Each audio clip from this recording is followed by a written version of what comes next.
With a global quest for alternative source of energy and the prediction of a gloomy future for the oil sector, which is already manifested in the dwindling fortune of price of crude oil, what's the Nigerian government doing to make Nigeria an economic powerhouse in the international markets? It's question time. Welcome to the show. I'm Benga Ashiru. While the talk goes on about Executive Order 6, how much do you know about the introduction of Executive Order 5, which is to ensure application of local content in the award and execution of all scientifically related contracts? Where exactly is Nigeria in its journey to join the League of Technologically Advanced Countries in building up its renewable energy base? I had a chat with Nigeria's Minister of Science and Technology, Dr. Obonaya Onu. He explains that the federal government is committed to ensuring Nigerians compete favorably in the global trade when it comes to science and technology. Join us in this interview. We've done so well. One mistake that we made as a nation, which some countries that have done very well, like India, didn't make, is that at independence, we would have seen the importance of science and technology to nation building, but we didn't. Perhaps because we relied so much on the natural resources we had, a lot of agricultural products, cocoa, palm oil, groundnuts, cotton, and shortly after independence, we got into an era where we had a lot of crude petroleum, like crude oil, natural gas, and we ranked very highly. So we thought we didn't need any other thing, but that was a terrible mistake. But what has happened is that within the 2 years plus, I'm still under three years, as Minister of Science and Technology, we have changed the thinking of Nigerians, and we are moving the country away from depending on resources, that is, on commodities. So let's look at the indices. Maybe that would take us, that would navigate us ashore in this evaluation of the contribution of federal government intervention in developing science and technology. Let's look at the nation now.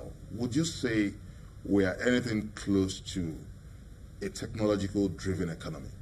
Yes, we are moving. You see, technology is something that you don't acquire overnight because it involves human capacity. There are so many things that come into play, but the important thing, and I believe it's not just important, the most important thing is that we have taken that very decisive first step. And what is it? We have recognized that we need to be self-reliant. We have also recognized that a nation like Nigeria, our population now should be over 200 million by even what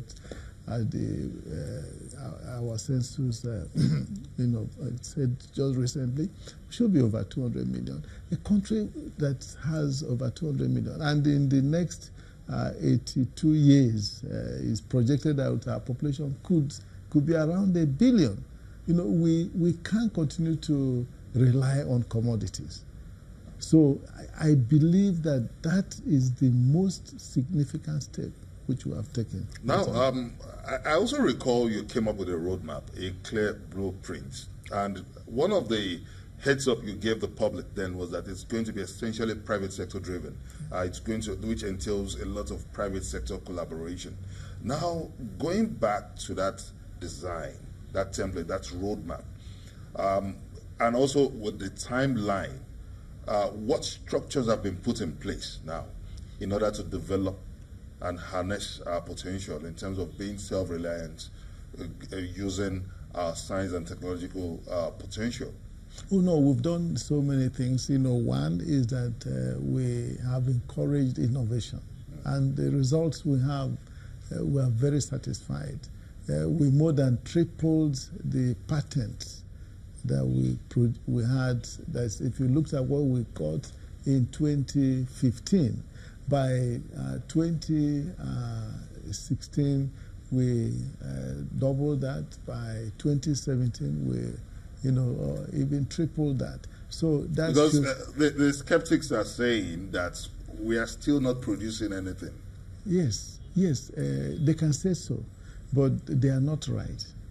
Because look at even the biscuits that Firo, produce, which is a very important contribution to the nutrition of young people, those who are malnourished. If you give them just that biscuit alone, some quantity of it, they will be okay. And it's not commercialized. It's one of our, again, the private sector. This reminds me of one of your statements that went viral, that was credited to you, that Nigeria now produces pencils. And the expectation of Nigerians, especially a large chunk of the public, that didn't go down well with them. That's considering the huge potential that a lot was expected, more than production of pencils. No, I never said, maybe some people misunderstood. Well, you recall that went viral. No, that is not what went viral. What I said then was that, look, I looked at the pencil.